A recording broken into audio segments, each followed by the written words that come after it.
বেলুড় মঠ প্রতিষ্ঠার শুরুর দিনগুলিতে সাধুরা নিজেরাই মঠের জমিতে শাকসবজি চাষ করতেন। মঠে তখন লঙ্কার খুব অভাব। একদিন দেখা গেল মঠের বাগানের গাছ থেকে কয়েকটি বড় লঙ্কা গায়েব হয়ে গেছে।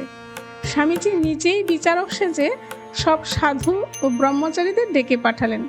তিনি গম্ভীর মুখে বললেন, যে এই কাজ করেছ সত্যি কথা বলো, নইলে মঠের ঠাকুর আজ রাতে তাকে স্বপ্ন দেখিয়ে ভয় দেখাবেন।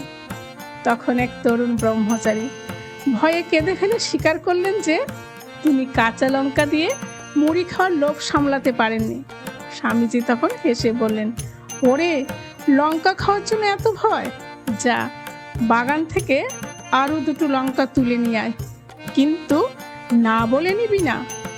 এমনই মিষ্টি মধুর দাদা ভাইয়ের মতো সম্পর্ক ছিল স্বামীজি ও তার গুরু ভাইদের মধ্যে।